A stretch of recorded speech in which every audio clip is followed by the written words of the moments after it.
दर्शकवृन्द नमस्कार। कार्यक्रम स्वस्थ जीवनको आजको श्रृङ्खलामा यहाँलाई हार्दिक स्वागत छ। कार्यक्रम लिएर आज पनि हामी उपस्थित भइसकेका छौँ। एनटिभी प्लस, एनटिभी कोहलपुर र एनटिभी इटहरीमा यो कार्यक्रम यहाँले हरेक दिन फरक समयमा हेर्दै आउनुभएको छ। नेपाल सरकार स्वास्थ्य तथा जनसङ्ख्या मन्त्रालय, राष्ट्रिय स्वास्थ्य शिक्षा सूचना तथा सञ्चार केन्द्र र नेपाल टेलिभिजन बीचको सहकार्यमा यो कार्यक्रम निर्माण एवं प्रसारण हुने गर्छ। कार्यक्रममा हामी स्वास्थ्य सम्बन्धी विभिन्न जानकारीमूलक सामग्री प्रस्तुत गर्ने गर्छौँ। दर्शकवृन्द, यदाकदा हामी नीति निर्माण तहका कुरा पनि गर्छौँ, किनभने ती पनि आवश्यक पर्ने गर्छन्। तर हामी धेरै जसो भने स्वास्थ्य सम्बन्धी तपाईँ हाम्रो दैनिक जीवनमा आइपरिरहेका या आइपर्न सक्ने विभिन्न समस्याका समाधान खोज्ने गर्छौँ।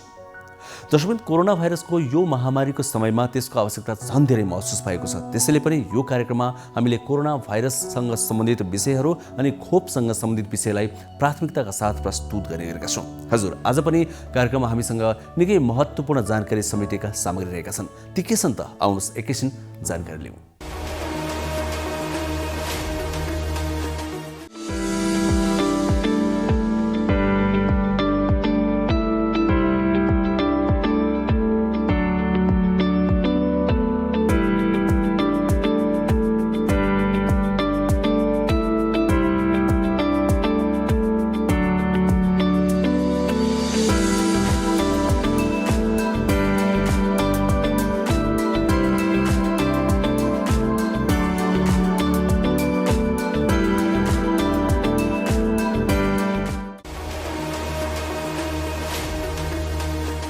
दर्शकवृन्द, एकैछिन प्रसङ्ग कोरोना भाइरसको विरुद्धमा लगाइने खोपको प्रसङ्ग हामीले यहाँ उठाउन निकै सान्दर्भिक देखिरहेका छौँ। यो धेरैको चासो र चिन्ताको विषय पनि हो, अहिलेको आवश्यकता पनि हो। नेपालले पनि खोप लगाउने क्रम एकदमै तीव्र गतिमा अगाडि बढाएको छ। छिमेकी मित्र राष्ट्र चीनबाट हामीलाई भेरोसिल खोप जुन उपलब्ध भएको छ, प्राप्त भएको छ, त्यो लगाउने क्रम अहिले पनि चलिरहेको छ। यही साउन 29 देखि 2 गतेसम्म देशका विभिन्न भागहरूमा त्यो खोप लगाउने काम चलिरहेको छ। र त्यसैगरी कोभ्याक्स सुविधा अन्तर्गत नेपालले अमेरिकाबाट प्राप्त गरेको जोन्सन एन्ड जोन्सन कम्पनीको जानसिन खोप पनि आउँदो 4 देखि 6 गतेसम्म काठमाडौँ उपत्यकाका विभिन्न केन्द्रहरूबाट लगाउने सरकारले तयारी गरिरहेको छ। यी खोपहरू कहाँ लगाउन पाइन्छ अनि कस्ता व्यक्तिले लगाउन पाइन्छ, त्यसको लागि कहाँ सम्पर्क गर्नुपर्छ, यी विभिन्न विषय समेटिएको, विभिन्न जानकारी समेटिएको विशेष रिपोर्ट हामी कार्यक्रमको सुरुवातमा प्रस्तुत गर्नेछौँ। त्यसपछि हामी एउटा स्वास्थ्य संवाद पनि प्रस्तुत गर्नेछौँ। स्वास्थ्य संवादमा हामी कोरोना भाइरससँगै सम्बन्धित प्रसङ्ग उठाउनेछौँ, किनभने यो अहिले धेरैको लागि टाउको दुखेको विषय पनि बनेको छ, किनभने यसले धेरै हामीलाई सताइ पनि रहेको छ।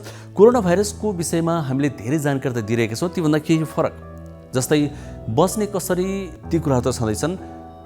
होम आइसोलेसनमा बस्दा के कुरामा ध्यान दिनुपर्छ अनि अस्पताल जाँदा के कुरामा ध्यान दिएर जानुपर्छ, कस्ता व्यक्ति अस्पताल जानुपर्छ र कस्ता व्यक्ति पर्दैन, यी विभिन्न विषय समेटेर हामीले एकजना विज्ञसँग कुराकानी गरेका छौँ, जसले प्रत्यक्ष कोरोना भाइरसकै विषयमा अहिले काम गरिरहनु भएको छ, यसका विरुद्ध बिरामीहरूको सेवा गरिरहनु भएको छ।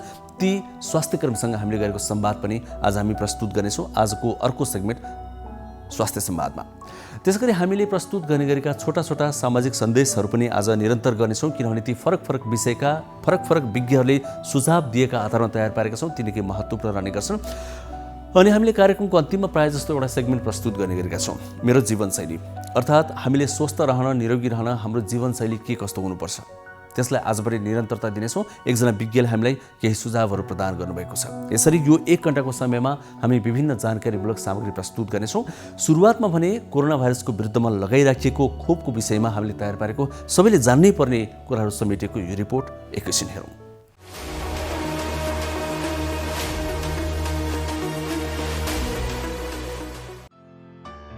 स्वास्थ्य तथा जनसङ्ख्या मन्त्रालयले विश्व स्वास्थ्य सङ्गठनको सहजीकरणमा कोभ्याक्स सुविधा अन्तर्गत आएको जोन्सन एन्ड जोन्सनको खोप काठमाडौँमा साउन 4 गतेबाट 6 गतेसम्म लगाउने तयारी गरेको छ। स्वास्थ्य तथा जनसङ्ख्या मन्त्रालयको निर्णयअनुसार चीनबाट खरिद गरी ल्याइएको भेरोसेल असार 29 गतेबाट साउन 2 गतेसम्म विभिन्न केन्द्रहरूबाट लगाइनेछ। सोही केन्द्रहरूमा साउन 4 गतेबाट 6 गतेसम्म जोन्सन एन्ड जोन्सनको खोप वितरण गरिने जनाइएको छ। मन्त्रालयको निर्णयअनुसार काठमाडौँका 44वटा खोप केन्द्रबाट कोरोना विरुद्धको खोप लगाउने निर्णय भएको छ। स्वास्थ्य तथा जनसङ्ख्या मन्त्रालयले काठमाडौँ बाहिर पनि खोप केन्द्रका विषयमा छिट्टै सार्वजनिक गर्ने जनाएको छ। उपत्यका बाहिर खोप पठाउन बाँकी रहेकोले अबको केही दिनमा खोप केन्द्रको विषयमा सार्वजनिक गरिने स्वास्थ्य तथा जनसङ्ख्या मन्त्रालयले जनाएको छ। अमेरिकाबाट सोमबार जोन्सन एन्ड जोन्सनको 15,34,850 डोज खोप नेपाल आएको छ भने चीनबाट 8 लाख डोज खोप नेपाल आएको छ।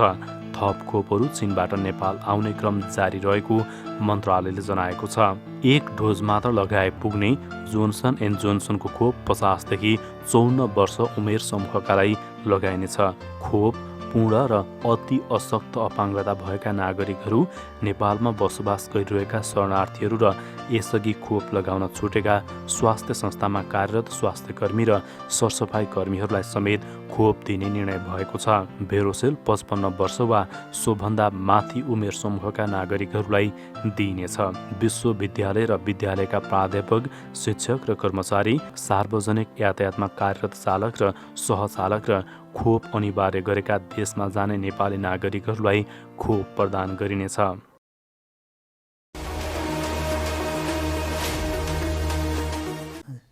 नमस्कार, म डाक्टर युवराज शर्मा।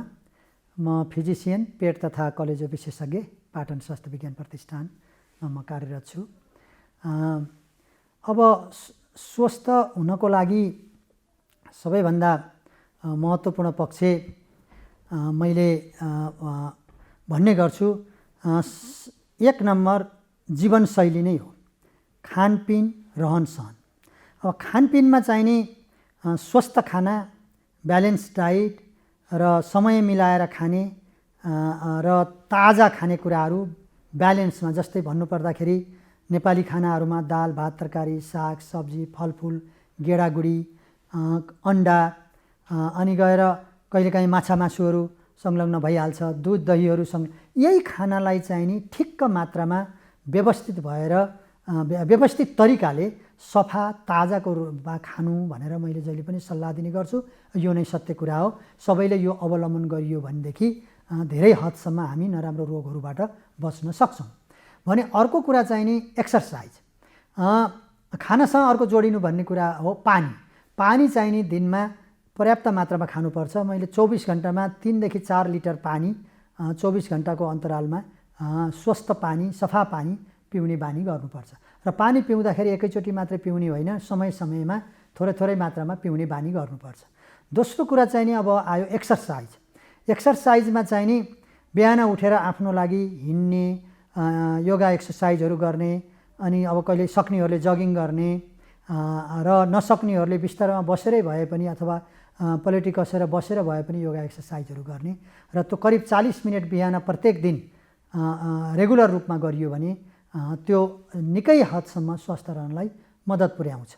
अर्को चाहिँ नि कामलाई व्यवस्थित गर्ने भन्छु म। धेरै मान्छेहरू स्ट्रेसमा काम गर्ने बानी हुन्छ, लटरपटर गरेर काम गर्ने बानी हुन्छ। त्यसलाई एकदम व्यवस्थित गरेर अफिसको काम छ भने पनि कुन बेला कुन काम गर्ने हो, त्यसमा स्ट्रेस पैदा नहोस्, हरेक काममा एउटा इन्जोय गरेर गर्न पाइयोस्, रिल्याक्स भएर गर्न पाइयोस्। त्यसले गर्दाखेरि मानसिक रूपमा त्यसले तनाव दिँदैन।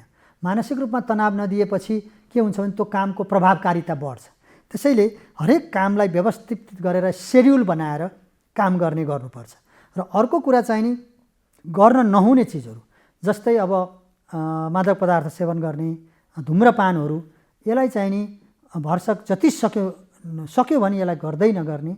धुम्रपान त अब 1 नम्बर क्यान्सर बनाउने भनेर अहिले प्रमाणित भइसकेको छ विश्वभरि। भरसक धुम्रपान गर्दै नगर्ने, मद्यपान पनि धेरै लिमिटमा अथवा भरसक नगर्ने, गर्नु परे पनि एकदम लिमिटमा चाहिँ नि गर्ने भनेर चाहिँ नि हामी भन्छौँ। र अर्को कुरा चाहिँ नि अब एजेबल, अब पेट सम्बन्धी र ग्यास्ट्रिक जुन भन्ने गर्छौँ हामीले, त्यसको लागि स्वस्थ रहनको लागि पनि यिनै कुराहरू महत्त्वपूर्ण छ। र यिनी कुराहरूलाई व्यवस्थित गरेर पनि भएन, पेट दुख्ने, पोल्ने, फुल्ने भयो भने नजिकको स्वास्थ्य संस्थामा गएर कन्सल्ट गर्ने र त्यहाँ गएर चेकअप गराएर स्वास्थ्यकर्मी या डाक्टर साहबहरूले भनेको कुरा अनुसार अवलम्बन गर्ने। र त्यो ठाउँबाट पनि भएन भने उहाँहरूले रिफर गर्नुहुन्छ अरू उच्च सेन्टरहरूमा, विशेषज्ञहरूकोमा जानुपर्ने स्थिति आयो भने अनि वहाँ गएर चेकअप गराउनु। समयमा चेकअप गरायो भने कतिपय रोगहरू समयमा उपचार गर्यो भने त्यसबाट पुरै नै सन्चो हुने हुन्छ। जस्तै आजकल चाहिँ नि क्यान्सरकै रोगहरू पनि पूर्ण रूपमा सन्चो हुने हुन्छ। कतिपय व्यक्तिहरूको सुन्नुभएको होला पनि समयमा उपचार गर्दाखेरि सम्पूर्ण क्यान्सरबाट मुक्ति हुन सक्ने रोगहरू छन्। त्यो पनि हामीले विचार गर्नुपर्ने हुन्छ। अब अरू कुराहरू अब सरसफाइको कुरा, सरसफाइ चाहिँ जहिले पनि आफूबाट सुरु हुन्छ। आफू स्वस्थ सफा रहने बानी विकास गर्नु पर्यो र अनि घर परिवार, घर सरसफाइ हुनु पर्यो, छिमेक सफाइ हुनु पर्यो, समाज सफा हुनु पर्यो। यसमा चाहिँ नि स्वच्छ वातावरण सरसफाइमा ध्यान दिइयो भनेदेखि रोगले चाहिँ नि प्राय इन्फेक्सनबाट सङ्क्रमणबाट हुने रोगहरूले छुन पाउँदैन। अब यिनै कुराहरू हुन् स्वस्थ रहनको लागि निकै महत्त्वपूर्ण पक्षहरू।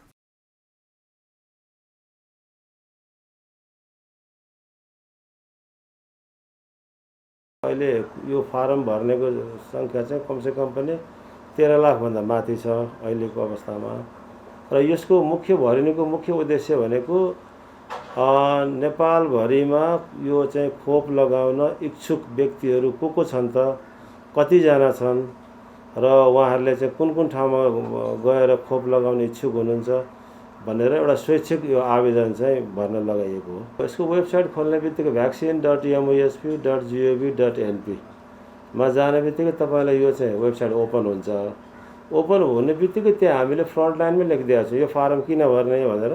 त्यो 5वटा बुँदै छ हाम्रो, यी 5वटा मुख्य मुख्य कारणले गर्दा फारम भर्नुहोस् भन्ने कुरा राखेका छ। र यसमा हामी के विवरण लिन्छौँ भनेर साइडमा पनि हामीले राखेका छौँ। यो लिनुको मुख्य पछाडिको कारण भनेको खोपको पूर्ण व्यवस्थापन र योजना गर्नको लागि र तपाईँको कुन खोप केन्द्रमा कति लोड हुन्छ र त्यसको पूर्ण व्यवस्थापन गर्नको लागि नै हो। नेट नभएको ठाउँमा चाहिँ अहिले हाम्रो चाहिँ सङ्घीय मामिला तथा सामान्य प्रशासन मन्त्रालयबाट सबै पालिकामा पत्रचार भएको छ। हामीले पनि हाम्रो च्यानलबाट रिक्वेस्ट गरेका छौँ र चाहिँ उहाँहरूलाई पाइक पर्ने वडा कार्यालय छ भने, उहाँलाई पाइक पर्ने स्वास्थ्य संस्था छ, उहाँलाई पाइक पर्ने पालिकै हो कार्यालय होला, त्यहाँनिर गएर उहाँले म इच्छुक छु, मलाई चाहिँ यो चाहिँ मेरो विवरण टिपिदिनुहोस् भन्ने बित्तिकै उहाँले विवरण टिपाउन सक्नुहुन्छ र त्यसलाई पछि लगेर डिजिटलाइज गरिदिने काम चाहिँ हुन्छ। अथवा उहाँले त्यहीँनिर उहाँको सहयोग लिएर पनि डिजिटलाइज गर्न सक्नुहुन्छ। यो फारम भर्ने बित्तिकै खोप लगाउने सुनिश्चितता चाहिँ हुँदैन होइन। तर के हुन्छ भन्दाखेरि स्वास्थ्य तथा जनसङ्ख्या मन्त्रालयले अब जुन उमेर समूहको जुन वर्गलाई खोप लगाउने भनेको तोकिएको हुन्छ, त्यही तोकिएको ग्रुपभित्र परेको बेलामा चाहिँ उहाँहरूले चाहिँ आफूले यो भरेको विवरणको आधारमा यहाँबाट एउटा युनिक आइडी पाउनुहुन्छ। त्यो युनिक आइडी देखाएर उहाँहरूले चाहिँ एउटा प्राथमिकताको लाइनमा बसेर खोप चाहिँ छिटो पाउने चाहिँ सक्नुहुन्छ। फारम नभर्नेलाई चाहिँ खोपै लगाउन नपाउने भन्ने चाहिँ हुँदैन। उहाँहरू पनि लाइनमा आउनुहुन्छ। खोप लगाउने साथीहरूको लाइन चाहिँ प्रायोरिटी लाइन हुने भयो। उहाँहरू प्राथमिकताको लाइनमा पर्नुहुन्छ, छिटो खोप लगाएर जानुहुन्छ। जसले फारम भर्नु भएको छैन भने उहाँहरू चाहिँ अब तपाईँको प्राथमिकताको लाइनमा पर्नुहुन्न, उहाँहरू चाहिँ अब लामो क्युबाट चाहिँ जानुपर्ने हुन्छ। फारम नभर्नेलाई नपाउने, भर्नेले मात्रै पाउने भन्ने चाहिँ होइन। तर भर्दाखेरि के हुन्छ भन्नुहुन्छ भनेदेखि एउटा तपाईँको सरकारलाई पनि फाइदा हुने भयो खोप व्यवस्थापन गर्नलाई होइन। र चाहिँ अर्को भनेको तपाईँको खोप यो फारम भर्ने व्यक्तिलाई पनि फाइदा हुने भयो कि एउटा प्राथमिकताको लाइनमा गएर उसले छिटो खोपको सेवा लिन पाउने भयो। त्यस कारण त्यो हो। तर चाहिँ के भने फारम नभरेको आधारमा खोप नदिन पाउने भन्ने चाहिँ छैन। त्यहाँ उहाँहरूलाई हामीले चाहिँ नमुना फारमहरू पठाएका छौँ। सबै पालिकालाई स्वास्थ्य संस्थाहरूमा नमुना फारम पठाएको छ। त्यो नमुना फारमको आधारमा उहाँहरूले त्यो डिटेल विवरणहरू बनाएर चाहिँ अनि त्यहाँ चाहिँ उहाँहरूले इन्ट्री गरिदिनुहुन्छ। उहाँहरूले कहीँ के भर्नको लागि अब उहाँहरूलाई चाहिँ कुनै सेलमा भर्नको लागि कसरी भर्ने, के गर्ने भन्ने कुराहरू चाहिँ उहाँहरूले जानकारी चाहिँ माग्नुहुन्छ होइन। अब यसको लागि तपाईँको चाहिँ हाम्रो चाहिँ साथीहरू नै हुनुहुन्छ, उहाँहरूको नम्बर दिएको छ। उहाँहरूले त्यो नम्बरमा फोन गर्नुहुन्छ। फोन गरेको आधारमा उहाँहरूको जे जिज्ञासा छ त्यसलाई हामीले चाहिँ मेटाउने गरेका छ। त्यसले गर्दा त्यस्तो ठुलो समस्या छैन। नमस्कार, मेरो नाम डाक्टर रामु खरेल। म चाहिँ आकस्मिक सेवा विशेषज्ञ, इमर्जेन्सी मेडिसिन स्पेशलिस्ट। अहिले कोरोना भाइरसको प्रकोप धेरै बढेकै छ र कोरोना भाइरस भयो भने के गर्ने त तपाईँले? नम्बर 1 त तपाईँलाई कोरोना भाइरसको केही लक्षण देखियो। अहिले तपाईँ जहाँ हुनुहुन्छ, नेपालको जुन ठाउँमा बस्नु भएको छ, यदि तपाईँलाई रुगा लाग्यो, खोकी लाग्यो, ज्वरो आयो, शरीर दुख्यो, केही कुराको स्मेल र टेस्ट गयो भने तपाईँलाई सायद कोरोना भाइरस नै भएको छ। त्यही भएर नम्बर 1 तपाईँले टेस्ट गर्नु पर्यो, कोरोना भाइरसको टेस्ट गर्नु पर्यो। यसले तपाईँलाई आइसोलेसन हुनलाई पनि सहयोग गर्छ र अरू कसैलाई सम्पर्क भएको थियो भने उहाँहरूलाई फोन गर्न पनि सहयोग गर्छ। टेस्ट गरिसकेपछि पोजिटिभ आएको छ भने एकपटक चाहिँ लास्ट 5 दिन कोसँग सम्पर्क भएको थियो उहाँहरूलाई फोन गरिदिनुहोस्। त्यति गरेपछि अब तपाईँ होम आइसोलेसनमा बस्नुपर्ने हुन्छ। 80% कोरोना भाइरस भएकालाई होम आइसोलेसनमा बस्दा नै ठिक हुन्छ। तर होम आइसोलेसनमा बस्दाखेरि तपाईँले गर्नुपर्ने कुरा धेरै हुन्छन्। नम्बर 1 त आफ्नो मानसिक स्वास्थ्यको ख्याल राख्नु होला। नम्बर 2 कुनै भिटामिन र न्युट्रिसियस खानाहरू खानु होला, जस्तै दाल, सागपात, हरिया तरकारीहरू र कुनै भिटामिनहरू जस्तै भिटामिन डी, जिङ्क र भिटामिन सी। र तपाईँलाई ज्वरो त आउँछ, ज्वरो आउँदैमा नआत्तिनु होला। ज्वरो आयो भने प्यारासिटामल खानु होला। र तपाईँलाई खोकी पनि लाग्छ, खोकी आयो भने खोकीको पनि तपाईँले सिरप खाँदा हुन्छ। र यी कुरा गर्दा केही कुरामा गाह्रो भयो भने तपाईँले कुनै लोकल हटलाइन, तपाईँको स्वास्थ्य चौकी फोन गर्न सक्नुहुन्छ। र हाम्रो पनि एउटा हटलाइन छ, त्यो नम्बर म अहिले भनिदिन्छु, त्यसमा पनि फोन गरेर सोध्न सक्नुहुन्छ। त्यो नम्बर हो 9888003500। त्यसमा फोन गरेर सोध्न सक्नुहुन्छ। अब यी कुरा गर्नुभयो भने जहाँसम्म 80%लाई घरमै यो निको हुन्छ। अनि त्यसपछि लक्षण सकिएको 4-5 दिनपछि फेरि टेस्ट गर्नुहोस्। त्यो टेस्ट नेगेटिभ आयो भने तपाईँ मुक्त हुनुभयो, नम्बर 1। तर तपाईँलाई सास फेर्न गाह्रो भयो या तपाईँको पल्स अक्सिमिटरले घरमा त्यसको लेभल 92 भन्दा कम देखाउन थाल्यो भने चाहिँ तपाईँले अरू कुरा पनि गर्नुपर्ने हुन्छ। एउटा त प्रोनिङ गर्नुहोस् घरमा। प्रोनिङ भनेको 2 घन्टा जति घोप्टो परेर सुत्ने, 2 घन्टा जति राइट साइडमा सुत्ने, त्यसपछि उठेर बस्ने, त्यसपछि लेफ्ट साइडमा सुत्ने, अनि त्यसपछि फेरि घोप्टो पर्ने। यो चाहिँ दिनको 2 पटक गर्दा हुन्छ। यसले चाहिँ तपाईँको फोक्सोमा अक्सिजनको आवत जावत गर्न मद्दत गर्छ। अनि अर्को कुरा ब्रिदिङ एक्सर्साइज पनि गर्दा हुन्छ। ब्रिदिङ एक्सर्साइज चाहिँ तपाईँले बलुन ल्याएर 3-4वटा बलुन 2 घन्टामा एकपटक फुक्दा तपाईँको फोक्सोलाई अलि मद्दत हुन्छ। यो कुरा गर्नुभयो भने सायद तपाईँको अक्सिजन पनि बेटर हुन्छ। तर त्यसपछि पनि तपाईँको अक्सिजन 90 भन्दा कम भयो र तपाईँलाई गाह्रो हुन थाल्यो भने एकपटक हटलाइनमा या स्वास्थ्य चौकीमा फोन गर्ने या अस्पतालमा फोन गरेर सोध्नुहोस् के गर्ने। र सायद त्यतिखेर चाहिँ तपाईँलाई अक्सिजन र अरू स्टेरोइड्स जस्ता दबाईको जरुरी हुनसक्छ। अब यी सबै कुरा गर्नुभयो भने अर्को कुरा चाहिँ नआत्तिनु होला। यी कुराहरू गर्दाखेरि कोभिड भएपछि आत्तिने बानी हुन्छ नै, धेरै जसोलाई सन्चो हुन्छ। तपाईँलाई पनि सायद सन्चो हुन्छ। हाम्रो अहिले स्वास्थ्य प्रणाली अलि कमजोर भएको हुनाले सबैलाई गाह्रो भइरहेछ। तर तपाईँ घरै बस्दिनु हो भने त्यसले पनि हाम्रो स्वास्थ्य प्रणालीलाई हेल्प गर्छ।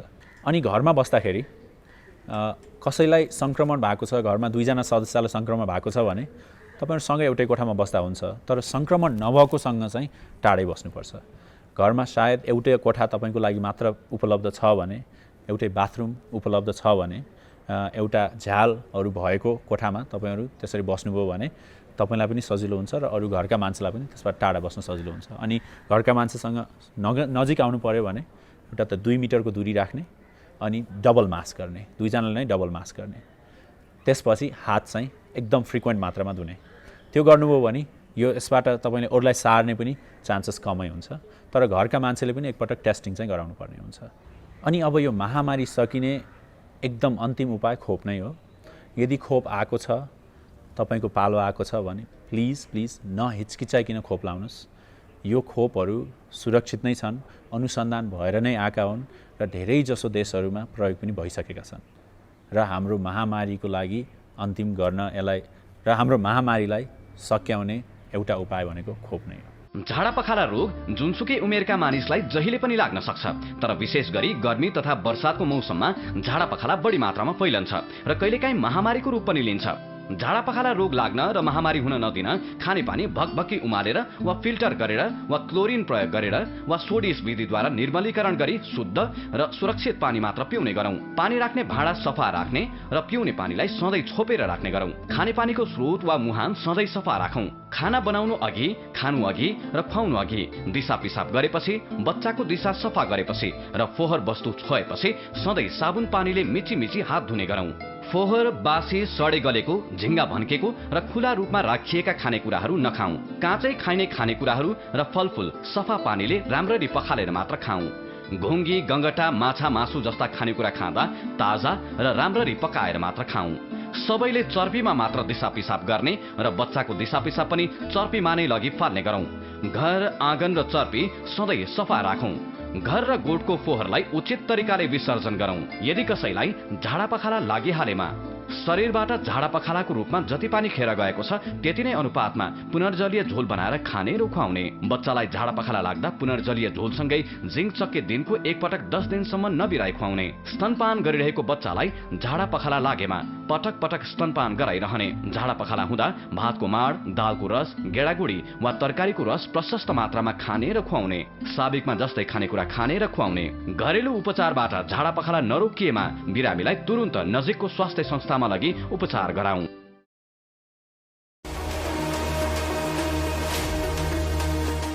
हजुर, कार्यक्रममा एक किसिम प्रसङ्ग स्वास्थ्य संवादको, अर्थात् हामी अब संवाद प्रस्तुत गर्दैछौँ। कोरोना भाइरसको महामारीसँगै सरकारले दोस्रो पटक गरेको लकडाउन अहिले खुकुलो बनाएको छ काठमाडौँ उपत्यका र सहरी क्षेत्रहरूको कुरा गर्दा। त भिडभाड बजारहरूमा सडकहरूमा निकै धेरै बढ्न थालेको छ। त्यसले सङ्क्रमितहरू झन् थपिँदै गएका छन्। यो निकै दुःखको कुरा हो, निकै हामीले ध्यान दिनुपर्ने, सावधानी अपनाउनु पर्ने कुरा हो। त यस्तो समयमा हामीले कसरी बच्ने, हामीले भिडभाड गरेको कारणले गर्दा कस्ता खतरा निम्त्याइरहेका छौँ, यी विभिन्न विषय समेटेर हामीले एकजना विज्ञसँग संवाद गरेका छौँ। फेरि अर्को कुरा, कस्ता व्यक्तिहरूले अस्पताल जाने या नजाने यो पनि धेरै व्यक्तिहरूमा अन्यल छाएको देखिन्छ। त्यस विषयमा पनि आजका विज्ञले हामीलाई स्पष्ट पार्ने प्रयास गर्नुभएको छ, किनभने उहाँ कोरोनाकै विषयमा अस्पतालमा बसेर दैनिक बिरामीहरूसँग भेटघाट गरेर काम गरिनु भएको छ। तिनै विज्ञसँग हामीले गरेको यो संवाद एकैछिन हामी प्रस्तुत गर्दैछौँ। हाम्रो अर्को सेगमेन्ट स्वास्थ्य संवाद।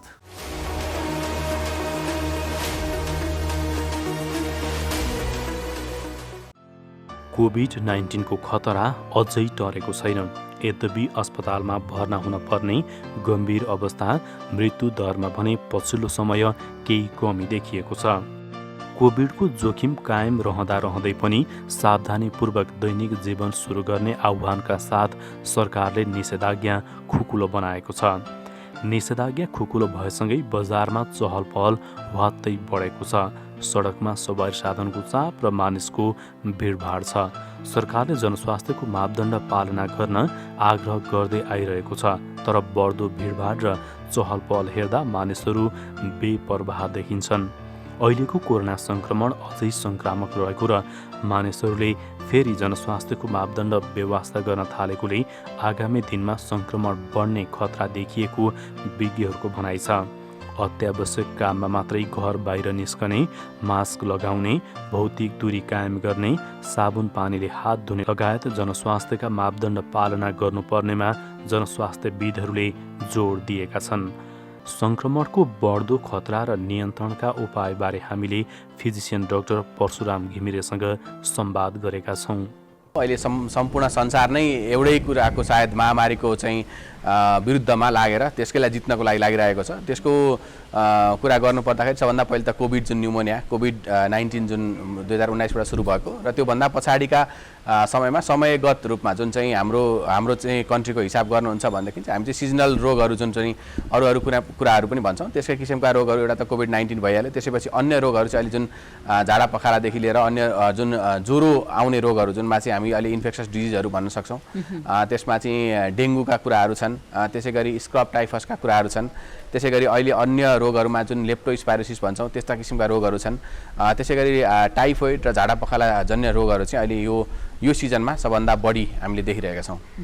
सँगसँगै पोस्ट कोभिडका बिरामीहरू पनि आउनुहुन्छ होला? हजुर, एकदमै सबभन्दा बढी समस्या र सबभन्दा बढी बिरामीलाई समस्या पार्ने किसिमको कुरा गर्नुपर्दाखेरि र कोभिडको उपचार त भइसक्यो, त्यसभन्दा पछाडि कोभिड रिलेटेड सिम्टम्सहरू अथवा पोस्ट कोभिड सिक्वेली भन्छ हामीले, त्यस्ता किसिमका रोगहरूमा पोस्ट कोभिड सिम्टम्स अथवा सिन्ड्रोम लिएर चाहिँ आउने बिरामीहरू एकदमै धेरै ओपिडीमा। त्यसै गरी हाम्रो इनपेसेन्ट रूपमा जुन एडमिटेडै हुनुपर्ने खालका पेसेन्टहरू पनि पोस्ट कोभिडको सिम्टम्सहरू लिएर आउने बिरामीहरू एकदम धेरै हुनुहुन्छ। कोभिड सङ्क्रमण हुँदा सामान्यतः होम आइसोलेसनमा बस्नुपर्छ भनिएको छ र मानिसहरू पनि होम आइसोलेसनमै बस्छन्। होम आइसोलेसनमा बस्दाखेरि के कुरामा चाहिँ ध्यान दिनुपर्ने हुन्छ त? पहिलो कुरा चाहिँ के भन्छु भने होम आइसोलेसनमा बस्नु नराम्रो कुरा होइन, जबसम्म अलिकति बढी पनि सिम्टम्सहरू सुरु हुँदैन। त्यसमा चाहिँ के भन्छु भनेदेखि ज्वरोको कुराहरू अलिकति बढ्दैन अथवा श्वास प्रश्वास रिलेटेड सिम्टम्सहरू अलिकति पनि बढी देखिँदैन अथवा जिउ दुख्ने, त्यसै गरी चाहिँ वाकवाकी लाग्ने, त्यसपछि पेट दुख्ने कुराहरूसम्म अथवा टाउको धेरै दुख्ने कुराहरू हुँदैन। त्यति बेलासम्म चाहिँ होम आइसोलेसनमा बस्ने अथवा चाहिँ आफू आइसोलेट भएर बस्नेसम्मको कुराहरू अथवा आइसोलेसन सेन्टरमै बस्ने कुराहरू ठिकै होला होला, तर हामीले के बुझ्नु जरुरत छ भने हाम्रो शरीरभित्र के भइरहेको छ अथवा चाहिँ हाम्रो शरीरले चाहिँ कतिसम्म हाम्रो स्वास्थ्य प्रणालीलाई रेस्पोन्स गरिरहेको छ अथवा चाहिँ त्योसँग रोगसँग लड्न सक्ने क्षमता कतिको हामीसँग छ भन्ने कुरा नबुझेसम्म अथवा त्यसको चाहिँ एप्रोप्रिएट जुन हाम्रो इन्भेस्टिगेसन भन्छौँ हामीले जाँच पडताल गरिँदैन त्यति बेरसम्म चाहिँ होम आइसोलेसनै बसेर एकदम चुप्लाएर बस्नु चाहिँ सायद उपलब्धिपूर्ण नहोला। त्यसैले चाहिँ म के भन्छु भने जस्तोसुकै सामान्य सिम्टम्स अथवा चाहिँ अन्य बढी सिम्टम्सको लक्षण बढ्ने बित्तिकै पनि नजिकमा रहेको स्वास्थ्य केन्द्र अथवा स्वास्थ्य उपचारमा संलग्न व्यक्तिहरूसँग चाहिँ उचित परामर्श लिनु चाहिँ एकदमै उपयुक्त हुन्छ होला। र उहाँहरूले जो चाहिँ होम आइसोलेसनै बस्नु भएको छ उहाँले चाहिँ स्वास्थ्यका जुन प्रोटोकलहरू जुन हामीले भनिरहेका छौँ त्यो कुराहरू पूर्ण रूपमा फलो गर्ने, जुन कुरा मास्क लगाउनेदेखि लिएर त्यसपछि सेनिटाइजरले हात धुने, सेनिटाइजर युज गर्ने अथवा चाहिँ प्रोपर सेनिटेसनका उपायहरू भन्नुपर्दाखेरि हात धुने, त्यस्ता कुराहरू चाहिँ एकदमै ध्यान दिनुपर्ने जरुरत छ। र त्योभन्दा पछाडिको कुरा चाहिँ हामी के भन्छौँ भने न्युट्रिसन अथवा खानाको कुराहरू, त्यो चाहिँ सबभन्दा बढी इम्पोर्टेन्ट होला हामीले चाहिँ रोगसँग लड्नको लागि।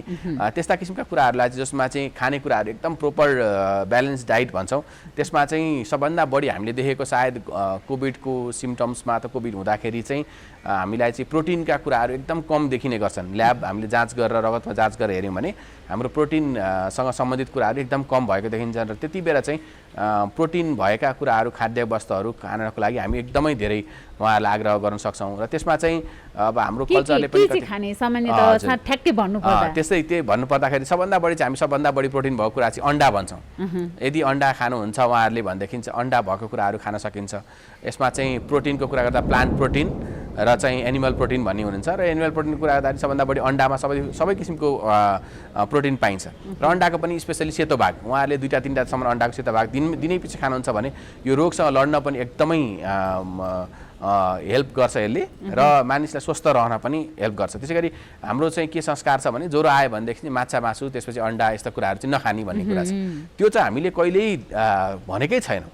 स्वास्थ्यको रूपमा भन्नुपर्छ भनेदेखि आज डक्टरको रूपमा भन्नुपर्छ भने हामीले कहिल्यै पनि माछा मासु अन्डा नखानुस् भनेर भन्दैनौँ। माछा मासु अन्डा सबभन्दा बढी इम्पोर्टेन्ट र सबभन्दा बढी खानुपर्ने र रोगसँग लड्नको लागि यसैले सबभन्दा बढी हेल्प गर्ने भएको कारणले गर्दाखेरि माछा मासु अन्डा एकदम बढी खानको लागि इन्करेजमेन्ट गर्छौँ हामी चाहिँ।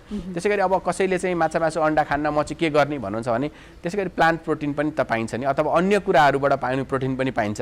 त्यसमा चाहिँ हामीले चाहिँ जुन दुध दही अथवा चाहिँ त्यसै गरी हाम्रो चाहिँ गेडागुडीको कुराहरू पार्ट होला, त्यसपछि पनिर पाउँछ, त्यस्ता किसिमका कुराहरू हुन्छन्। अर्को चाहिँ प्लान्ट प्रोटिन पाउने तोफुहरूको जस्ता कुराहरू पाइन्छन्। यस्ता कुरामा चाहिँ प्लान्ट प्रोटिनमा पाइने कुराहरू हुन्छन् र त्यस्ता कुराहरू बढीभन्दा बढी खान सक्नुभयो भने तपाईँसँग चाहिँ रोगसँग लड्न सक्ने अथवा रोगलाई परास्त गर्न सक्ने क्यापासिटी अझै बिल्डअप हुन्छ र चाँडै निको हुनलाई हजुरलाई मद्दत गर्छ। भनेपछि कस्तो अवस्था भएपछि चाहिँ अनिवार्य रूपमा अस्पताल जानुपर्छ? हामी त के भन्छौँ भने एज अ डक्टरको रूपमा के भन्न चाहन्छु भने पहिली चाहिँ एकचोटि चाहिँ उहाँलाई जस्तोसुकै बिरामी होस् होम आइसोलेसनै बस्छु भने पनि एकपटक कम्तीमा पनि आफ्नो स्वास्थ्य स्थितिको विषयमा जान्नको लागि चेकअप गराउनुहोस्। उहाँमा केही किसिमका चाहिँ दीर्घ रोगका कुराहरू रहेछन् भने त्यस्ता किसिमका दीर्घ रोग भएका व्यक्तिहरूले चाहिँ विदाउट सिम्टम्स भनेको लक्षण कुनै नदेखाए पनि उहाँहरू भित्रै उहाँको छाती खराब भइसकेको अथवा न्युमोनिया एकदमै धेरै बढिसकेको अवस्थाहरू हुन सक्छन्। त्यस्तो किसिमको बिरामीहरूले एकदमै आफूले विचार गरेर पहिले एकचोटि स्वास्थ्य संस्था अथवा स्वास्थ्य कर्मीसँग गएर उचित परामर्श अथवा उचित स्वास्थ्य सुझाव लिनको लागि हामी एकदम धेरै आग्रह गर्न चाहन्छौँ। त्यसपछि अन्य कुराहरू जुन जाँचको कुराहरू हुन्छन् उहाँहरूलाई चाहिँ सामान्य रगतको जाँच र एउटा कम्तीमा पनि एउटा छातीको एक्सरेसम्म पनि गर्न सकियो भने उहाँमा अब फर्दर हुन सक्ने अथवा केही हुन सक्ने खालको कुरा रहेछ भनेदेखि त्यसको लागि चाहिँ तुरुन्तै हामीले चाहिँ उहाँ त्योबाट बच्न सकिन्छ। र जुन तपाईँले भन्नुभयो होम आइसोलेसनमा बसेको व्यक्तिले चाहिँ अब कस्तो समस्या हुँदाखेरि अस्पतालमा पुग्ने भन्दाखेरि अलिकति सास प्रश्वासमा समस्या हुन थाल्यो, ज्वरोको स्थिति अलिकति बढ्न थाल्यो, त्यसै गरी जिउ दुख्ने एकदमै जिउ दुख्ने, त्यसपछि भोमिट हुने, टाउको दुख्ने हुन्छ, यस्ता किसिमका समस्याहरू बिस्तारै सुरु भए अथवा चाहिँ त्यस्ता समस्या जुन थियो त्यो चाहिँ बढ्न थाल्यो भने तुरुन्तै नजिकको स्वास्थ्य संस्था अथवा चिकित्सकसँग गएर परामर्श अथवा उचित परामर्श लिएर विभिन्न किसिमको औषधिहरू पाइन्छन्। त्यस्ता किसिमको औषधि खानुपर्ने अवस्था रहेछ भने खानुपर्ने सुरु गर्नु पर्यो, नभए अस्पतालमै भर्ना भएर उपचार गर्नुपर्छ भने पनि त्यस्ता किसिमका बिरामीले तुरुन्तै तयार भएर अस्पताल जानुपर्ने हुन्छ। डाक्टर साहब, जस्तै अब कोभिड सङ्क्रमण हुँदाखेरि होइन कतिपय अवस्थामा निमोनिया भइसकेको हुन्छ, सायदै निमोनिया भइसकेपछि बढी असर गर्ने होला होइन, तर सबैलाई त हुँदैन निमोनिया पनि होइन, कस्तो के भयो भने चाहिँ निमोनिया हुन सम्भावना बढी हुन्छ त? निमोनिया भनेको चाहिँ छातीको सङ्क्रमण हो र हाम्रो चाहिँ छातीमा कुनै पनि किसिमको सङ्क्रमण हुँदाखेरि निमोनिया हुन्छ। यो चाहिँ अहिलेको पार्ट चाहिँ यो भाइरल निमोनिया हो।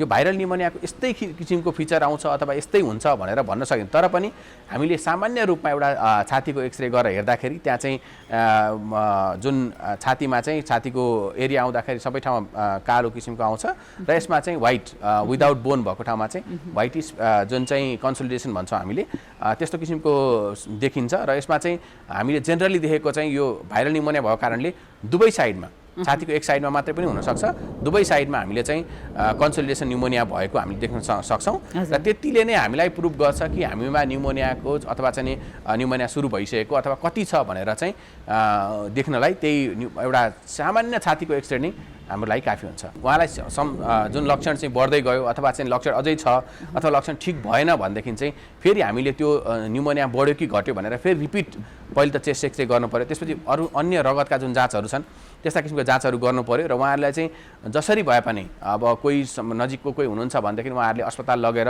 अस्पतालमा उचित परामर्श अथवा उचित उपचार सुरु गरिहाल्नुपर्छ। र कोभिड भनेको हामीले चाहिँ सोचे जस्तै गरी अथवा सोचेको जस्तै गरी चाहिँ निमोनिया बढ्छ अथवा सोचेको जस्तै गरी हामीले सोचेको जस्तै खालले कम हुन्छ भन्ने किसिमको रोग नै होइन। यो त एकदमै बिल्कुलै नयाँ र यसले विभिन्न अघिल्लो वर्ष जुन सिम्टम्सहरू जुन लक्षण लिएर आउनु भएको थियो त्यो वर्षभन्दा यो वर्ष प्याटर्न डिफ्रेन्ट छ। मेबी हामीले चाहिँ सायद हाम्रो यो भाइरसमा पनि म्युटेसन भएर अर्को किसिमको भाइरस आएको भएको कारणले पनि होला। त्यही भएर समय अनुकूल यसले आफ्नो रूपमा परिवर्तन गर्दैछ र हामीले पनि त्यही अनुसारको उपचार पद्धति त्यही अनुसार उपचारको विधि अपनाउन सकेनौँ भने यसले चाहिँ हाम्रो मानवीय क्षयलाई अझै बढाउन सक्ने कुरामा चाहिँ दुई मात्रै छैन। जस्तै कोरोना सङ्क्रमणको पहिलो लहर आयो, पहिलो लहरले चाहिँ ज्येष्ठ नागरिक र दीर्घरोगीलाई असर गर्यो। त्यस्तै दोस्रो लहर आयो, दोस्रो लहरले अझ युवा पुस्ता र बालबालिकालाई पनि असर गर्यो। अझै तेस्रो लहर आउँछ र तेस्रो लहरले चाहिँ बालबालिकाहरूलाई नै असर गर्छ भनिन्छ नि। यसको कन्फर्म कुराहरू चाहिँ हामीले चाहिँ डेटा बेस्ड भन्छौँ। हाम्रो मेडिसिनको कुरा चाहिँ कस्तो हुन्छ भने इभिडेन्स बेस्ड मेडिसिन भन्छ, जसमा चाहिँ प्रामाणिक कुराहरूलाई मात्रै बोलिने अथवा प्रमाणित भएका कुराहरूलाई मात्रै चाहिँ अब हाम्रो चाहिँ सम्पूर्ण जुन जनमानस छ त्यहाँसम्म पुर्याउने भन्ने कुरा हुन्छ। र उपचार पनि त्यही विधि पनि त्यस्तै हो, प्रमाणित भएका कुराहरू मात्रै उपचार गरिन्छ भनिन्छ। र यो चाहिँ जुन पहिलो लहर जुन सेकेन्ड लहर अथवा थर्ड लहर पनि अब आउने अथवा आउन सक्छ भनिन्छ। त्यसको कुरा चाहिँ सबभन्दा बढी बच्चामा इफेक्ट गर्न सक्ने अथवा बच्चाहरूमा बढी सिम्टम्स आउन सक्ने अथवा उहाँहरूलाई त्यो बच्चाहरूकै ग्रुपलाई चाहिँ बढीभन्दा बढी इन्फेक्सन गराउन सकिने भन्ने कुरा छ। यसको सायद प्रामाणिक रूपमा त कुनै पनि तथ्य एकदम सार्वजनिक भइसकेको छैन। तर यसमा के बेसिस एउटा लाग्न सक्छ भने सामान्यतया हामीले के भन्न सक्छौँ भने अन्य जुन देशहरू छन् जसले चाहिँ भ्याक्सिनेसन अथवा चाहिँ उहाँहरूले चाहिँ एकदमै धेरै भिगरसली दे आर डुइङ र उहाँहरूको चाहिँ भ्याक्सिनेसन प्रोसिड्युर पनि एकदमै धेरै भइसकेको र त्यो चाहिँ एडल्ट एज ग्रुपमा अथवा एउटा कुनै एज ग्रुपभन्दा माथि जुन चाहिँ चाइल्ड एज ग्रुप होइन र त्यो एज ग्रुपमा मात्रै गरिएको र चाहिँ जुन स्वास्थ्यका मापदण्डहरू पुरा गर्नुपर्ने हो त्यो मापदण्डहरू बच्चाहरूमा पुरा गर्न नसकिने कुराले गर्दाखेरि चाहिँ बच्चामा बढी हुन्छ कि भनेर भनिएको कुरा हो। र त्यो कुरा चाहिँ कस्तो छ भने हामीले अहिले पनि अघिल्लो लहरमा अथवा यो सेकेन्ड लहरमा पनि बच्चाहरूमा चाहिँ इन्फेक्सन भएको र बच्चाहरूमा इन्फेक्सन भएर उपचार पनि गइसकेको कतिपय बच्चाहरूमा पनि खराब भएको कुराहरू देखिसकेका छौँ। त्यसरी हेर्नु पर्दाखेरि त्यसरी बुझ्नु पर्दाखेरि चाहिँ बच्चामै हुन्छ अथवा एडल्ट एज ग्रुपमा हुन्छ भनेर चाहिँ भन्न सकिने अवस्था अहिले नै छैन।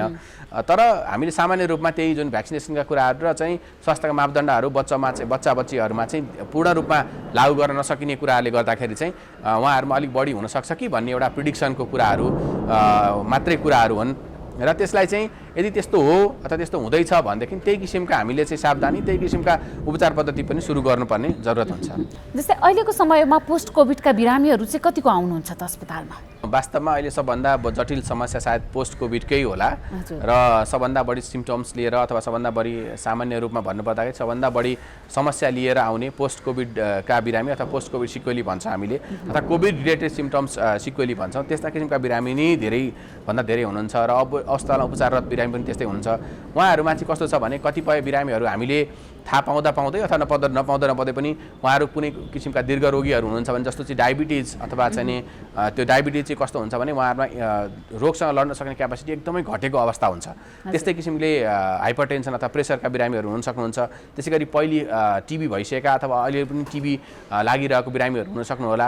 त्यसै गरी अन्य मुटुका समस्या, त्यसै गरी लिभरका क्रोनिक लिभर डिजिजका समस्याहरू लिएर, त्यसपछि किडनीका एकदमै धेरै क्रोनिक किडनी डिजिज लिएर समस्याहरू भएका बिरामीहरू हुन सक्नुहुन्छ। उहाँहरूमा चाहिँ यो रोगले चाँडै आक्रमण गर्न सक्ने र चाहिँ उहाँहरूमा चाहिँ सिम्पटम्स पनि बढी हुने र पोस्ट कोभिड जुन सिम्पटम्स आउँछ, पोस्ट कोभिडमा पनि यस्ता किसिमका जुन समस्याहरू जुन मैले भने दीर्घरोगका समस्याहरू नभएको बिरामीहरूमा पनि केही समस्याहरू हुन लागेको छ भने त्यसलाई प्रोग्रेस गर्ने र हुन सक्ने कुराहरू भएको कारणले उहाँहरूलाई बढीभन्दा बढी जटिलता आएको छ उपचारको विधिमा र उहाँहरू नै बढी चाहिँ सङ्क्रमित भएर अथवा त्योभन्दा पछाडिको अवस्था पनि फेरि रिसङ्क्रमित भएका कुराहरू पनि हामीले देखिरहेका छौँ। र उहाँहरूमा चाहिँ हामीले जेनरली देख्नु पर्दाखेरि चाहिँ पोस्ट कोभिड भएको बिरामीलाई मुटुको समस्या चाहिँ एकदमै बढी, सबभन्दा बढी सायद डाटामा आइडेन्टिफाई भएको कुरा चाहिँ मुटु रोग सम्बन्धी नै समस्याहरू होलान्।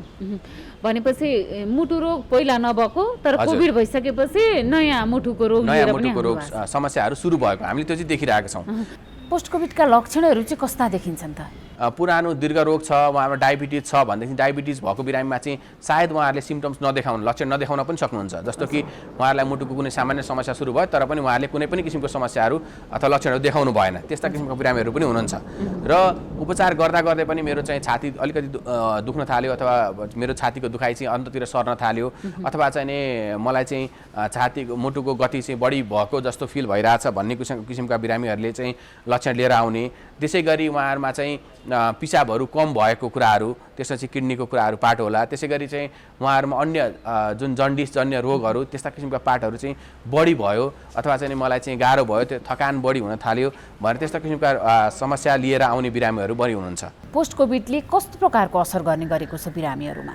यसको असर भनेको जुन चाहिँ एउटा त कोभिड भइसक्यो त्यसले चाहिँ खराब गरेर एउटा कोभिडले कस्तो भने पोस्ट कोभिड भन्नाले चाहिँ खराब गरेर गइसक्यो, त्यसपछि बाँकी रहेको जुन रेमिनेन्ट्स भन्छौँ त्यस्ता किसिमका समस्यालाई हामीले बुझ्नुपर्छ। र ती समस्यामा क्रोनिक हजुरलाई चाहिँ सास फेर्न गाह्रो हुने समस्या सधैँलाई रहिरह्यो। मिनिङ कस्तो भयो भने हजुरको कोही बिरामीलाई केही पनि समस्या थिएन अस्तिसम्म र कोभिड भइसकेपछि कोभिडबाट ठिक पनि भइसक्यो, त्यसपछि पनि उहाँलाई सास फेर्न एकदमै समस्या, अलिकति हिँड्न थाल्नुभयो त्यसमा पनि उहाँलाई एकदमै गाह्रो हुने र जिउ एकदम तुरुन्तै गल्ने। त्यसपछि हिँड्न थाल्दै चाहिँ उहाँले चाहिँ आफैले पत्ता लगाउन सकिने चाहिँ आफ्नो मुटुको गति एकदमै चाँडो भइरहेको अथवा चाहिँ भइरहेको अवस्था रहने। त्यसै गरी उहाँहरूमा चाहिँ जसलाई डायबिटिज थियो अथवा थिएन भने पनि उहाँको सुगरमा अनकन्ट्रोल आउने, त्यो चाहिँ कहिले कसैको सुगर एकदमै धेरै हाई भइदिने र कसैको सुगर एकदमै कम भइदिने। जसलाई डायबिटिज छैन उहाँहरूलाई पनि त्यस्ता किसिमका समस्याहरू सुरु भइरहेको छ।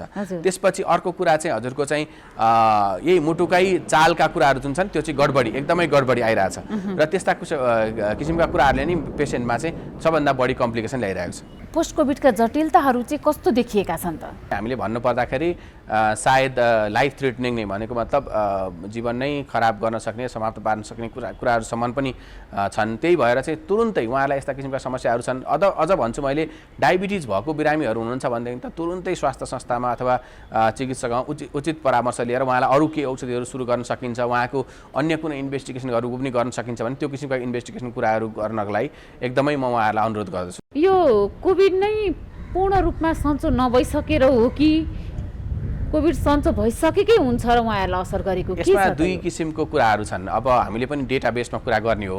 एउटा चाहिँ कोभिड को जुन सङ्क्रमित गर्ने जीवाणु अथवा चाहिँ त्यो भाइरस छ त्यो चाहिँ पूर्ण रूपमा शरीरबाट बाहिर भइसकेको अवस्था हुन्छ र अर्को चाहिँ कहिलेकाहीँ चाहिँ के देखिरहेको छ भने हामी लङ कोभिड भन्छौँ, त्यो चाहिँ एउटा ड्युरेसन भन्दा पनि 21 दिनभन्दा पछाडि पनि लामो समयसम्म कोभिडकै जुन भाइरस चाहिँ हाम्रो चाहिँ ब्लडमा अथवा चाहिँ हाम्रो जुन रेस्पिरेटरी ट्र्याकमा पाइरहेको अवस्था छ, त्यस्तो किसिमको अवस्थामा चाहिँ उहाँहरूलाई यो पोस्ट कोभिडको सिम्पटम्सहरू अथवा कोभिड रिलेटेड सिम्पटम्सहरू हामीले सबभन्दा बढी देखिरहेछौँ। सङ्क्रमण चाहिँ जटिल भएन भने पनि त्यो सिम्पटम देखिन्छ, पोस्ट कोभिडको सिम्पटम हुन्छ? त्यो चाहिँ यो यसरी गरी भन्न सकिने अवस्थै रहेन, किनभने पोस्ट कोभिडको सिम्पटम्स कसलाई हुन्छ अथवा सिम्पटम्स कसलाई हुँदैन भनेर भन्न सक्ने अवस्था कुनै पनि बिरामीमा रहँदैन।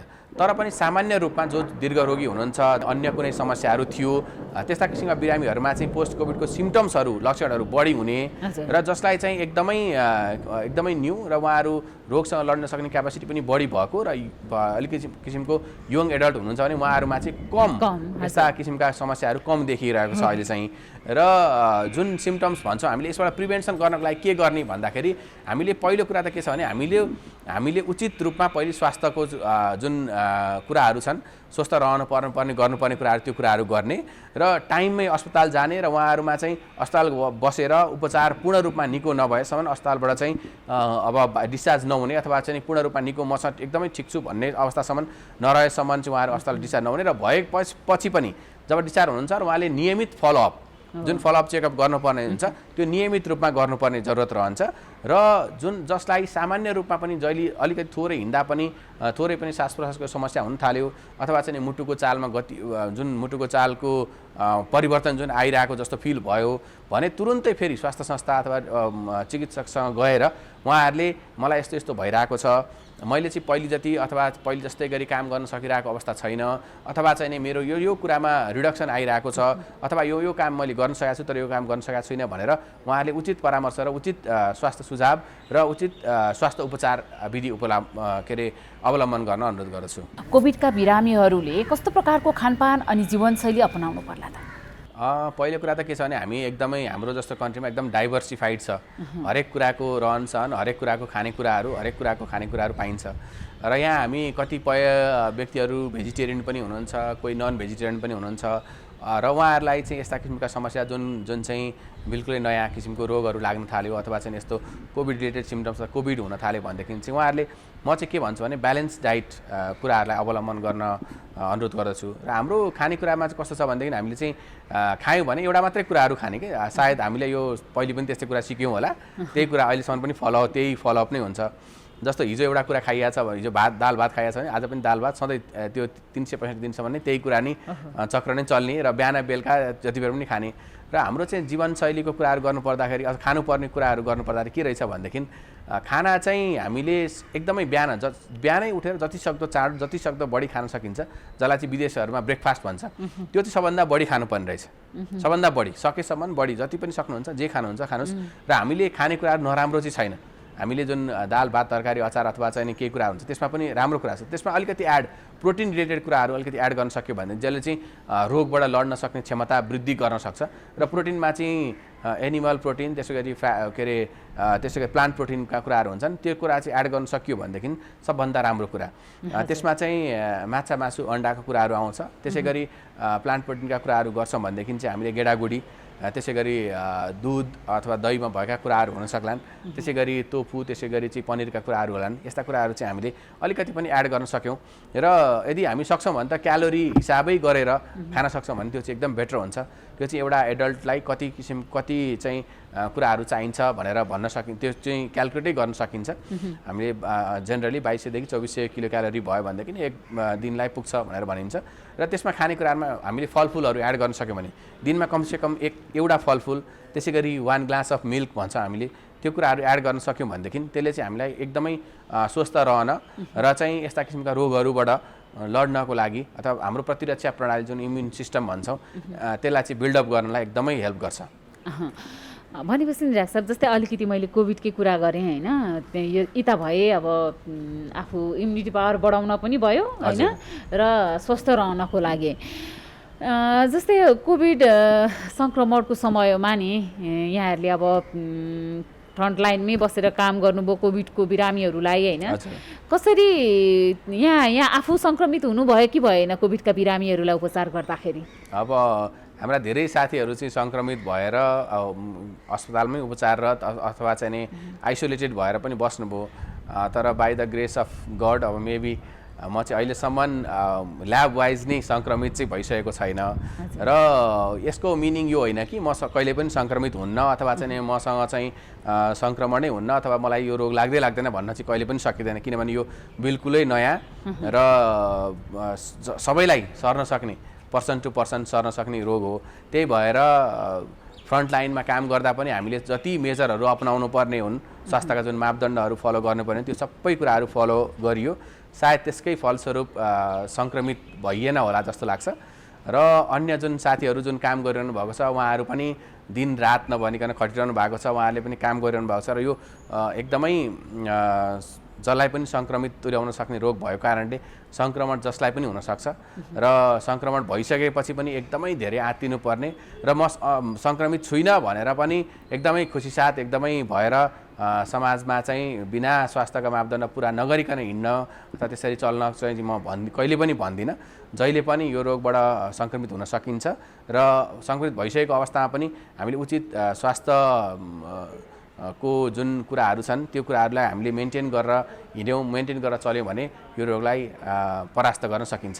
डाक्टर साहब, जस्तै अब यहाँहरूले यो दोस्रो लहरले त झन् साह्रो यति धेरै मानिसको मृत्यु भयो होइन, त्यो जुन समयमा त एकदमै बिरामीको चाप पनि बढेको थियो होइन, त्यो बेलामा नि जस्तै एकदमै जटिल हुने बिरामीहरू चाहिँ कस्ता खालका बिरामीहरू भनौँ न, कस्ता प्रकारका बिरामीलाई एकदम जटिल हुने गर्थ्यो त? त्यस्तो चाहिँ पहिले नै जुन समस्या जुन के अरे रेस्पिरेटरी ट्र्याकमा अथवा चाहिँ जुन छातीका रोग पहिले नै भएका बिरामीहरू एउटा र अर्को चाहिँ डायबिटिज भएका बिरामीहरूमा चाहिँ एकदमै चाँडै सङ्क्रमित पनि एकदम चाँडै हुने र उहाँमा सिम्टम्स पनि जस्तो एक दिन आजसम्म थोरै पनि सिम्टम्स थिएन भने भोलिपल्टबाट एकदमै सास फेर्न गाह्रो हुने र उहाँको जुन हामीले अक्सिजनको मात्रा भन्छौँ, रगतमा अक्सिजनको मात्रा, त्यो मात्रा चाहिँ एकदमै तुरुन्तै घटेर जाने र उहाँमा चाहिँ अन्य मुटुको चालमा गडबडी आउने यस्ता किसिमका समस्याहरू तुरुन्तै यो जुन दुईटा समस्या भएका पुरानै हामीले एउटा चाहिँ दीर्घ चाहिँ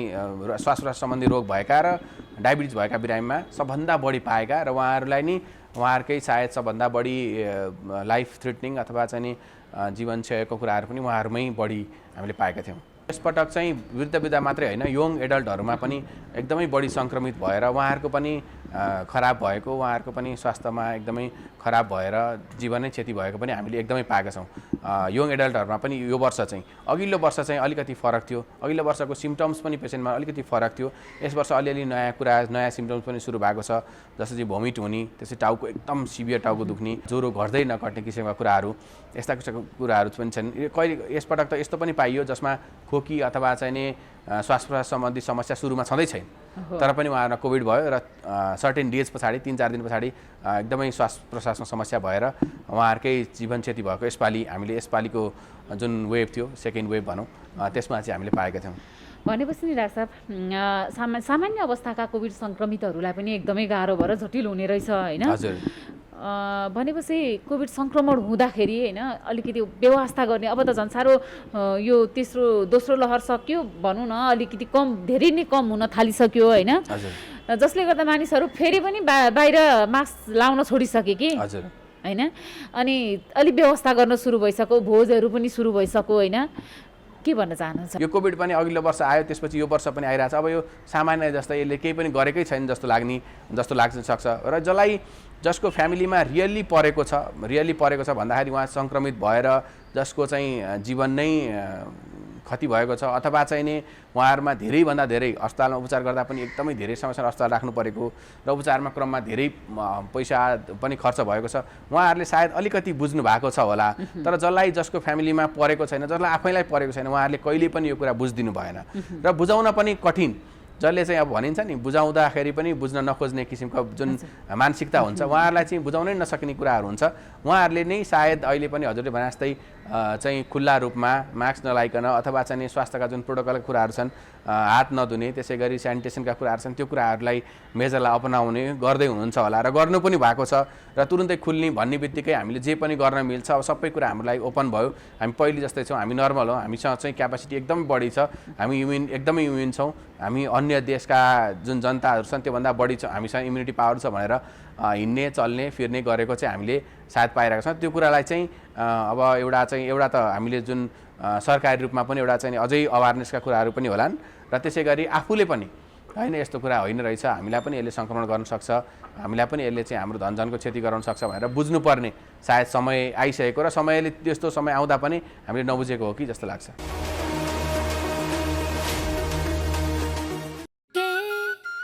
हात धुन्छौ र साबुन पानीले धुन्छु नि, कति बेला धुन्छौ र छिनछिनमै धुन्छु नि,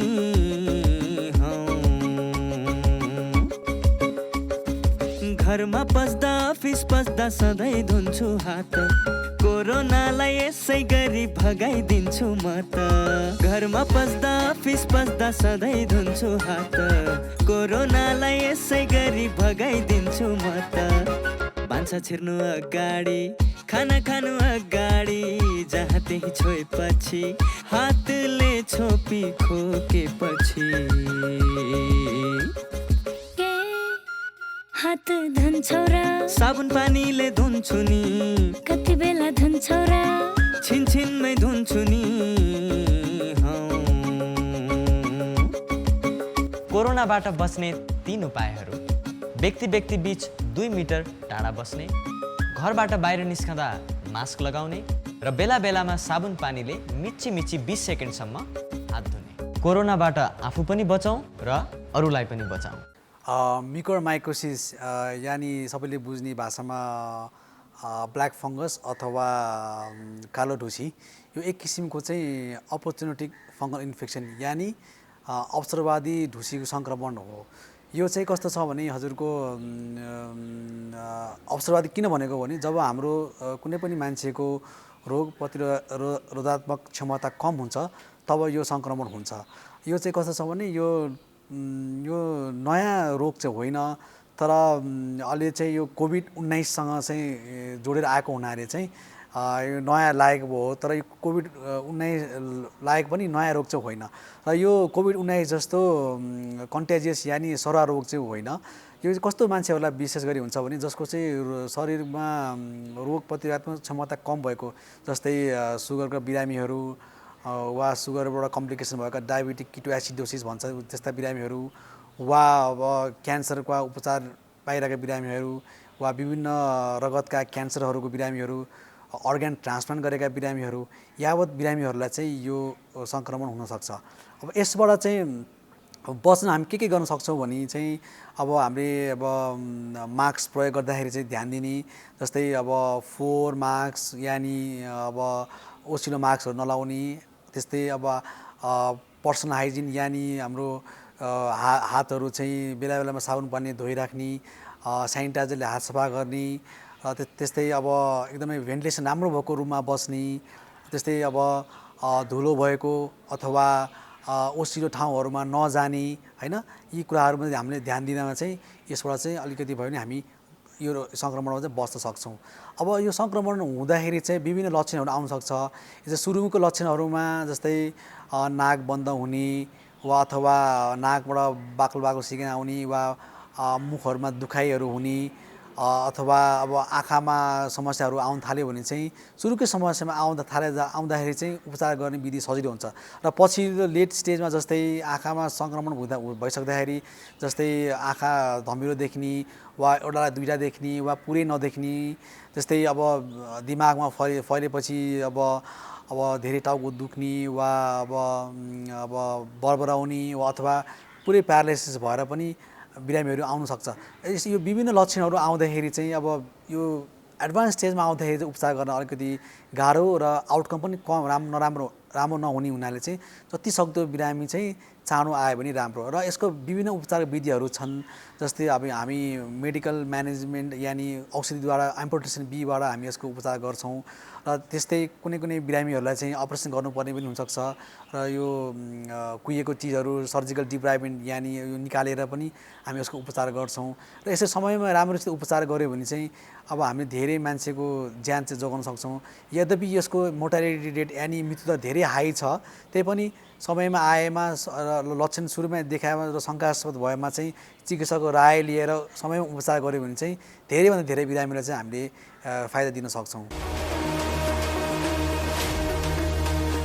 दर्शकवृन्द कार्यक्रममा फेरि पनि हार्दिक स्वागत छ। अब हामी एकैछिन जीवनशैलीको कुरा गरौँ। हामीले बारम्बार भन्दै आएका छौँ नि हाम्रो जीवनशैली पछिल्लो समयमा बदलिँदै आयो। हामी अलि बढी शौकिन हुन थाल्यौँ। हामीले स्वास्थ्यको लागि भन्दा पनि स्वादको लागि खानेकुरा बढी खान थाल्यौँ। शारीरिक अभ्यासहरू कम गर्न थाल्यौँ। हामी एकदमै तनावयुक्त जिन्दगी बिताउन थाल्यौँ। त्यसले गर्दा हामीले धेरै रोगहरू निम्त्याइरहेका छौँ। भएका रोगहरूलाई पनि थप जटिल बनाइरहेका छौँ। त्यसो भए हामीले स्वस्थ रहन निरोगी रहन रोगहरू छन् भने तिनलाई हटाउन असर कम गर्न जीवनशैली कस्तो अपनाउने यस विषयमा हामीलाई विभिन्न विज्ञहरूले सुझाव दिनुभएको छ। तिनै मध्येका एकजना विज्ञको सुझाव अब हामी प्रस्तुत गर्दैछौँ। हाम्रो अर्को सेगमेन्ट मेरो जीवनशैली।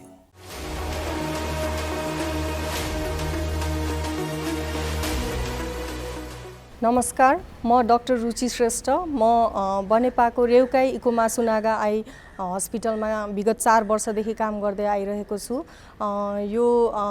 अहिले यो जुन कोरोना सङ्क्रमणले गर्दाखेरि चाहिँ आँखामा लाग्ने खालको रोगहरूको बारेमा केही भन्न गइरहेको छु।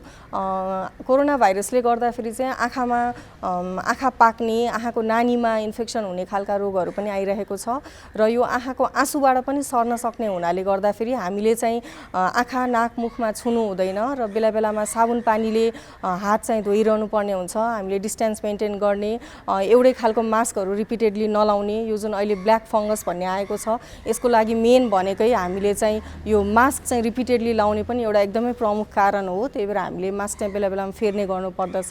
अनि यो जुन कोरोना भाइरसले गर्दाखेरि जुन लकडाउनको समयमा हामीले भित्रभित्रै समय गुजार्ने गरेका छौँ र बच्चाहरूले पनि अनलाइन क्लास लिने, मोबाइलमै गेम खेल्ने, अनि त्यसपछि मोबाइलमै धेरै टाइम पास गर्दाखेरि चाहिँ बच्चाहरूमा चाहिँ आँखा एकदमै सुक्खा हुने, दृष्टिदोष हुने खालका समस्याहरू पनि आइरहेका छन्।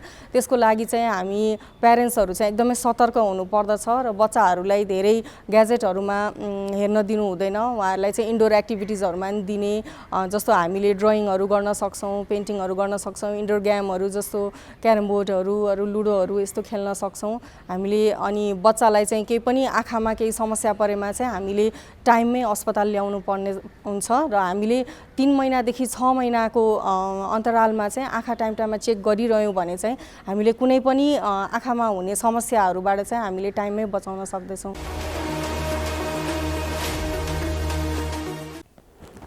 नमस्कार, म doctor Sangita Regmi Chalise, professor and head of department. अहिले म किस्ट मेडिकल कलेजमा कार्यरत छु, ENT डिपार्टमेन्टमा। सो नाक कान घाँटीको समस्याको कुरा गर्दाखेरि चाहिँ कानमा चाहिँ इन्फेक्सनहरूले गर्दा चाहिँ सुनाइमा धेरै कमी आएको छ। बालबालिकाहरूमा बहिरोपन धेरै भएको छ। त्यही भएर म अभिभावकहरूलाई के भनिदिन्छु भने बच्चाको कानलाई चाहिँ धेरै कान कोट्याउने नगरिदिनु, कानमा तेल नहालिदिनु। कानमा तेल हाल्दाखेरि झन् त्यसले इन्फेक्सन बढाउँछ। साना बच्चाहरू छन् भने बसाएर नसुताइकन दुध खुवाइदिनु। र अलिकति कानको समस्या भयो भने, कान दुख्यो भने, कानबाट पिप आउन थाल्यो भने र सुनाइमा कमी जस्तो लाग्यो भने डाक्टरको परामर्श लिइदिनु होला।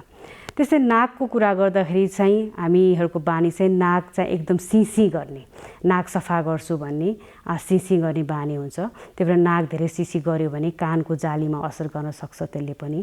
त्यही कारणले गर्दाखेरि चाहिँ नाक सफा गर्नु जरुरी छैन, हैन। जालीलाई असर गर्न सक्ने, सुनाइमा कमी हुने कारणले गर्दाखेरि चाहिँ त्यो बानी पनि हटाउँ। र घाँटीको कुरा गर्दाखेरि चाहिँ घाँटीमा चाहिँ घाँटी दुख्ने समस्या धेरै देखिएको छ र घाँटी चाहिँ ग्यास्ट्राइटिसको कारणले पनि दुखिरहेको हुनसक्छ। त्यही भएर अलिकति खानपिनमा विचार गरिदिनु होला। बच्चाहरूमा कान नसुन्ने बच्चाले आफै भन्न सक्दैन। त्यही भएर हामीहरूले के याद गरिदिनुपर्छ भने बच्चाहरूले जस्तो टिभी हेर्दा ठुलो साउन्ड बनाएर टिभी हेऱ्यो भने अथवा स्कुलमा उसको पर्फर्मेन्सहरू पढाइमा अलिकति बिग्रियो भने अथवा बच्चा समयसम्म बोलेन भने है, जेनरली 2 देखि 5 वर्षसम्मको बच्चाहरूमा चाहिँ बोलेन, ढिलो भयो, बोलायो भने पनि हामीले कानको लागि चाहिँ कानमा समस्या छ कि भनेर डाक्टरको परामर्श लिनुपर्छ। स्वास्थ्य सम्बन्धी महत्त्वपूर्ण नम्बरहरू। स्वास्थ्य सम्बन्धी कुनै पनि जानकारी र सहयोगका लागि स्वास्थ्य तथा जनसङ्ख्या मन्त्रालयका हटलाइन नम्बरहरू 1115 र 1133 वा मोबाइल नम्बर 985112 55839। एम्बुलेन्स सेवाको लागि 102 र 112। वैदेशिक रोजगारीको क्रममा स्वास्थ्यमा समस्या भएमा, अन्य सहयोग वा जानकारी आवश्यक परेमा श्रम, रोजगार तथा सामाजिक सुरक्षा मन्त्रालयको हटलाइन नम्बर 1141। शान्ति, सुरक्षा र अन्य सहयोगका लागि नेपाल प्रहरीको नम्बर 100। सशस्त्र प्रहरी बलको नम्बर 1114।